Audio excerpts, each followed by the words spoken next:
Welcome to The Backboard, a post-game podcast by TPES. Welcome to the deep dive. Oh man, buckle up folks, because today we are jumping straight into the Top Prospect Elite Series, Ruby Division. That's right. We got the data. We watched the replays.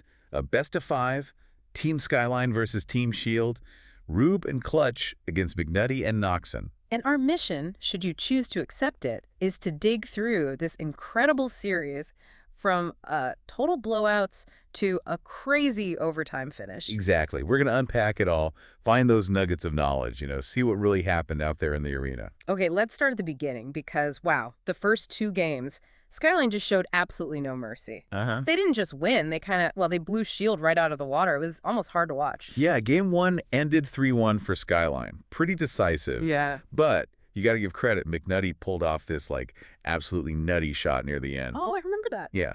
It was Shield's only goal, but it was a glimpse, individual brilliance, even when the team was struggling. A glimpse is right, because game 2, whoa, Skyline just went nuclear. 9-3. 9-3. And we saw some wild stuff.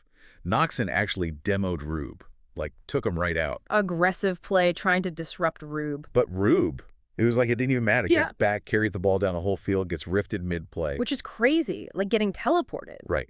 And still keeps control, sets up another Skyline goal. Just unreal composure from Rube there. But here's the thing, right? This is where it gets interesting. After getting crushed like that, Shield didn't just roll over. No, they didn't. They adapted. You could see them shift their strategy, less frantic, more controlled maybe. The next games got really tight, neck and neck. Oh, yeah. Game 3, you felt the shift. Shield fought for everything. They snagged it 6-4. That was a huge win for them. Huge. Intense. I remember McNutty scoring with 30 seconds left. That felt like the insurance goal. Put them up by 2. Just solid. Sealed the deal. Yeah. And I think Clutch missed a pass there, right? A rare miss that could have maybe turned it back for Skyline. Could have, yeah. Shows how fine the margins were starting to get. And that momentum. Shield carried it straight into game 4. They did. Another super close one. 3-2 for Shield. Suddenly, after being down 0-2, they've clawed it back.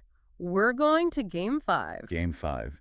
Best of 5, reverse sweep potential. The energy was insane. And of course it goes to overtime. Of course he does. He couldn't write it better. So, OT, game 5. 0-0 on the clock. Next goal wins. Heart-pounding stuff. Okay, so here's the breakdown. Nox and Clutch are on the kickoff. Rube gets possession, but smartly takes it back, plays it slow, controls the pace. Smart play. Don't force it. Exactly. McNutty tries to clear it, puts it kind of high off the backboard, maybe a bit of panic clear. Maybe, yeah. Left Right. out of position. And that's all Clutch needed. Reads it perfectly. Yeah. The net is wide open. 12 seconds. Just 12 seconds into overtime. No. Bang. Clutch buries it. Open net. Game over. Skyline takes the series 3-2. Clutch. Living up to the name. Wow. Just wow. From 2-0 down, Shield forces Game 5 OT, only for Clutch to snatch it away in seconds. What a roller coaster. It really shows you, doesn't it, how momentum can swing wildly, how teams have to adapt under that immense pressure. Absolutely. And it makes you think about what clutch really means. It's Yeah. not just skill, it's that mental edge, performing when it absolutely matters most. Exactly. What do you think makes those players consistently deliver like that? It's fascinating. Really is an unbelievable series in the Ruby division. But hey, the Top Prospect Elite series doesn't stop here. We've got another match lined up, so stick around for our next deep dive. You won't want to miss it. What tactical gold have we mined for our listener today? Let's get into it. Kicking things off in the Crystal division, GC2 and above, right? Competition's fierce. We had a critical week 2 match. Yeah, very critical. MWM, Midwest Mafia, ROAB, they came in hot, 1-0 record. Meanwhile, TPS The Ban Panel, sitting at 0-1, they were desperately searching for that first win. Stakes were high. What's fascinating here is that the Ban Panel isn't just any team. It's made up of TPES admins, Swanky Bacon 3, Red Nova Ultimate. Right, the admins themselves. Exactly. It adds this really unique dynamic. The league's architect stepping into the arena. Did that influence their play? Maybe put extra pressure on. We'll see. Well, game 1 on Manfield Night was, look, it was an absolute demolition, to put it mildly. Yeah, mildly is generous. Middle WM just steamrolled the Ban Panel, 7-1. And what stood out immediately, NWM's last-second roster change, they bring in V. Bell for their debut. And what a debut. Bell, on arrival, delivered what you can only call a strategic masterclass. It was incredible. It really was. Yeah. And Bell's performance, Look, the numbers were impressive. 5 goals, 2 assists, 1 save, just 6 shots. Mm-hmm. But it wasn't just the numbers. Right. It felt like exceptional positioning, shot selection. They were consistently in these high percentage spots, right? Yeah. Minimizing wasted touches, maximizing the offense. Totally. And Nate, their teammate, provided that crucial support, almost played like the primary initiator, drawing defenders, creating space. Which led to his own hat trick, 4 goals on 8 shots eventually. Really solid. Absolutely. For TPS, Red Nova Ultimate got the single goal, but Swanky Bacon 3 really struggled, just couldn't find any rhythm offensively. Yeah, a tough start for them. That's what we call a Brazil scoreline, right? That Yeah. 7-1. It wasn't just the high score, it was MWM's complete strategic chokehold from the first second. Total control. They weren't just aggressive, they were denying boost, forcing overcommits, punishing every little mistake, clinical, suffocating pressure. But then game 2 on Neo Tokyo. Yeah. It offered a very different fight from TPS. MWM still got the win, but TPS woke up. They did. The dynamic shifted. You could feel it. Yeah. Early on, TPS actually capitalized on a faked kickoff by Bell. High risk, high reward. And this time it didn't pay off for Bell. Right. It became a misstep. Handed TPS a free goal. It just shows, even top players can stumble on a bold play, gives the other team an unexpected opener some confidence. Despite that early goal against them, the game got incredibly tight. It was a real back and forth, tied 3-3 at one point. Yeah. This is Rocket League, folks. There were whiffs, unexpected bounces, those raw, unpredictable moments that just keep you glued, right? Reminds you why we love watching this game. Absolutely. TPS put up a much stronger fight, but MWM, they ultimately secured that 5-3 win. Nate stayed consistent, 3 goals, 1 save, 6 shots. Bell added 2 goals, an assist, 2 saves, and an impressive 9 shots that game. 9 shots, wow. Volume shooter there. Yeah, really putting the pressure on. And for TPS, Red Nova put in a solid effort. 3 goals, 5 saves. Really playing that dual role, offensive threat and key defender. And Swanky Bacon? Swanky Bacon 3 definitely ramped up the defense, 3 saves, 2 shots. Showed much more resistance after that rough game 1. Okay, so after that hard-fought game 2, MWM finds themselves on series point, poised for the sweep. Looking good for them. And they wasted absolutely no time in game 3 on DFH Stadium, although Red Nova did fire off an immediate goal right after a swanky demo, gave TPS like a tiny flicker of hope maybe? A glimmer, yeah. But MWM's response, swift, decisive. Nate and Bell just consistently found the net. Pushed the score 3-1, then 5-2, eventually closing it out 7-3.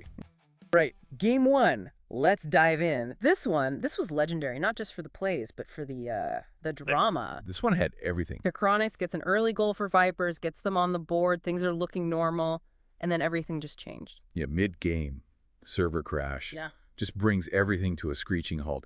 And if you think about the bigger picture here, Right. this isn't just an inconvenience. It raises that big question. How do elite teams handle that? How do you maintain composure, reestablish comms, adapt your mental game when the match literally just stops dead? And adapt they did. To get back to the right game state, they did the whole kill the clock thing. Teams agree, harmlessly run down the time. The car tower? Yeah, the car tower. Literally stacking cars. It's quirky, but it's how they reset after these pauses sometimes. I mean, who doesn't love a good car tower mid-match while you wait? It's certainly a sight. So play resumes.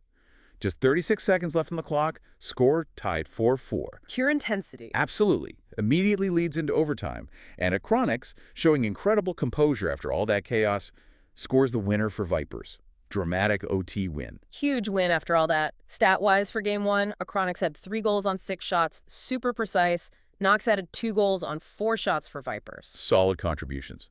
And for Azure, Jake had 2 goals, 4 saves, 2 shots, doing work on both ends. NASA chipped in with 2 goals, 1 assist, 2 shots. So, Azure was right there. Definitely. Moving into game 2, Neo Tokyo. Vipers edged out Azure again. Tight 1, 3-2. You can almost feel the momentum swinging their way after that crazy game 1 win. You could. Vipers took an early 2-0 lead, looked like they wanted to build on that momentum, but Azure fought back. NASA even landed this devastating space explosion demo at one point. Love that goal explosion. It wasn't just flashy, though, right? It's calculated disruption. Clear defenders, open passing lanes, and that's aggressive space-creating play. And here's where the tension just cranked up again. Another tie game. Yeah. Azure clawed back, found the equalizer, 2-2. Every touch mattered now. Felt like OT again. It felt inevitable, didn't it? But once again, Vipers had the answer in OT. Nox delivered the overtime winner this time.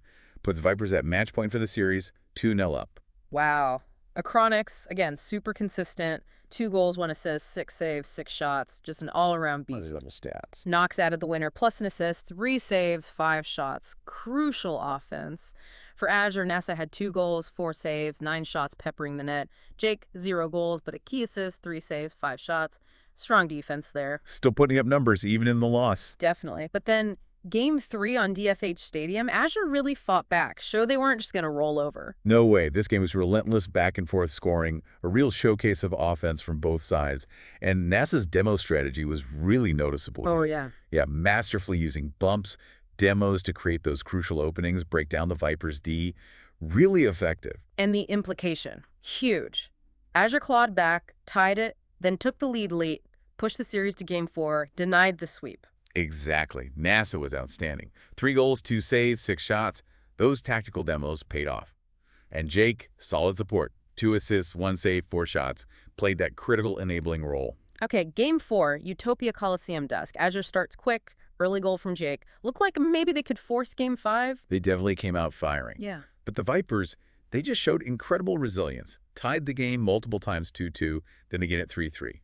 Just refused to be rattled. And then the clutch moment. Right. Vipers refused to be denied the series. Knox scores a crucial goal, just 39 seconds left, takes the lead. Talk about clutch. Pure execution under immense pressure. Absolutely. And then Acronix, just to hammer it home, follows up with that insurance goal, about 30 seconds left, effectively seals the series right there. What a clinic in holding strong under pressure. Vipers take the series 3-1. A wild series. What a comeback for Vipers in the season standings, going from 0-1 to 1-1. For sure. And this really raises an important question, doesn't it? How much did the mental game, especially after that server crash in Game 1, how much did that play a role in Vipers' ability to bounce back, win that OT, and then carry that resilience through the whole series? Yeah, good point. And the flip side, too. Exactly. For Azure, did that disruption maybe throw them off their game, even unconsciously, for the rest of the series? How much did that one event ripple through their performance? It's fascinating to think about. Wow, okay. What a pair of deep dives today, seriously. From Midwest Mafia's dominating sweep to surgical precision to the Vipers' epic server-crashing, overtime-winning comeback series. Right. A true test of mental fortitude. You really got to see the highs, the lows, and everything in between in competitive Rocket League this week. Indeed. We witnessed that precision and immediate synergy from MWM's new lineup. We saw the resilience needed to overcome those unexpected technical hurdles and just the strategic depth that defines these divisions. It's really a testament, isn't it? All right. After that absolute roller coaster of a deep dive with ASE Azure and Vipers, we are definitely not slowing down one bit. Not at all. You thought that was wild. Well- Hold on to your boost, folks, because we're about to drop straight into our next deep dive. Right into the heart of the TPES Sapphire division. That's right. We're talking about the highly anticipated showdown between ASE Phoenix and SP StickyPipe. Let's get into it. All right, let's kick off with Game 1 then. Now, Phoenix, coming off that intense Game 5 win in their last series, they actually came out pretty strong, didn't they? They did, yeah. They looked like they wanted to make a statement early. But StickyPipe, man, they just seem to have an answer for, well, everything. What really stood out to you in that first game? Game 1 was really a masterclass in controlled aggression from StickyPipe. They were just incredibly disciplined. Disciplined, yeah. That's a good word for it. You could see Phoenix trying to push, trying to force things, maybe because of that energy from the last series. But every single time, it felt like StickyPipe had someone back. A perfectly timed challenge or just a fantastic clear. Remember that sequence around the 2.30 mark? Phoenix went for a pretty risky double commit near midfield, trying to force something offensively. I remember that. Left them wide open. Totally exposed their backline. And Peacepipe, who we know is always looking for those chances, he just had a clear lane, capitalized perfectly, great shot placement. Yeah. That really forced Phoenix to kind of rethink their pressure early on. Yeah. You know, it wasn't about flashy plays from StickyPipe, not really. It was just relentless, efficient pressure. They almost suffocated Phoenix's attempts to build any kind of rhythm. Suffocated is right. They just seem so calm. Yeah, like a calm certainty. Almost like they knew Phoenix would eventually overcommit if they just waited. Okay, so that sequence, that was definitely a bit of a wake-up call for Phoenix. They did adjust a little after that, but StickyPipe just kept absorbing the pressure and countering. So moving into Game 2, Phoenix actually found their footing early there, right? They even took the lead. They did. Yeah, Game 2 started with some real promise for Phoenix. Got an early goal, some nice passing involved. It was good to see. Looked like they might turn it around. Exactly. But then that's where some of those cracks we talked about, the things the caster mentioned, started to really show. The defensive panic. That's the one. It began to manifest more clearly as Game 2 went on. You can really see it around the maybe the 1.55 mark.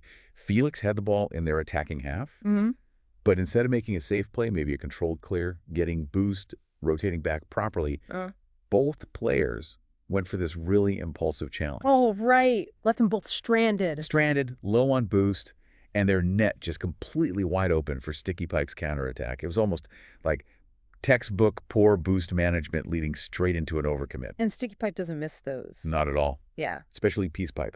He showed incredible efficiency in converting those chances. And that was the story. Really StickyPipe converting, even with fewer overall shots than Phoenix sometimes. Fewer shots, more goals.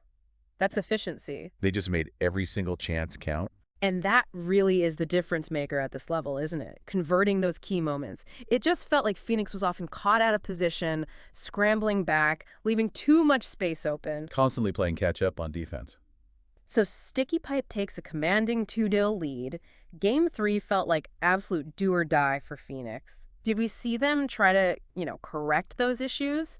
Or did the pressure just keep mounting? Well, the pressure was immense. You could feel it. And unfortunately for Phoenix, that defensive panic, it continued to be a major factor. It really cost them the series in the end. That's tough. They actually had another strong start in Game 3. Showed some flashes of brilliance, like side ceiling shot. That was incredible. Put them on the scoreboard. Oh, yeah, that was highlight reel stuff. Absolutely. Yeah. A moment of real individual genius proving that they have that offensive potential. But it just wasn't enough to counteract the ongoing defensive struggles. One great play doesn't win the game alone. Exactly. There were just multiple instances, again, of kind of awkward touches under pressure, giving the ball away cheaply when they were low on boost, those crucial moments where the defense just couldn't quite hold the line. While StickyPipe just stayed solid. Rock solid. They maintained their composure all the way through. They clearly recognized Phoenix's tendency to overcommit, maybe get a bit frantic, and they just consistently punish it. That wraps up the sweaty lobbies. Now let's talk about where the real chaos lives. In the land of GIFs, broken bots, and people yelling, "Since when is 25 old?" Welcome to Community Chat. In a week where the matches delivered, the community said, "Hold my dodgeball." First off, a round of applause to Red Nova, who hit Control-Alt-Delete on every team chat by accident. The man woke up last Monday and decided to speed-run admin sabotage. Swanky was mid-coffee and halfway through a mental breakdown trying to fix the apocalypse. It's fine now. Probably. Meanwhile, the bot decided to throw hands. Swanky bot went full existential crisis mid-match, forgot who it was, and refused to run reminders unless personally bribed with a Twitch sub and a bag of hot Cheetos. Updates were made. Chaos was survived. Let's talk about the theme of the week. Dodgeball memes. Swanky bot dropped, "That's a bold strategy, Cotton." And the whole server spiraled into a 10-tenor deep dodgeball quote chain. Nobody knows why. Nobody tried to stop it. We are all Cotton now. Speaking of chaos, the great controller debate returned. One poor soul switched from Xbox to PS5 and promptly forgot how to flip cancel, sparking an unhinged tech support group therapy session in Gen Chat. Blessed swore off speed flipping entirely, and Unc officially retired at 25 after being called ancient. R.I.P. Uncle Dolus. Gone but not forgotten. Shout out to Canva for being the true villain this week. Swanky's podcast file corrupted twice, audio desynced, and Canva said, "I'm not built for this." But the full version eventually dropped, and if you haven't watched it, you're missing out on peak scuff production brilliance. Bonus points to the staff team for trying to fix registration logic, team roles, and scheduling chats, all while roasting each other in between tasks. Peak professionalism. Next week, we'll see if Blessed finally learns how to speed flip, if Swanky breaks Canva again, and whether TPS can go one whole day without gaslighting its own bots. Until then, keep dodging, Cotton.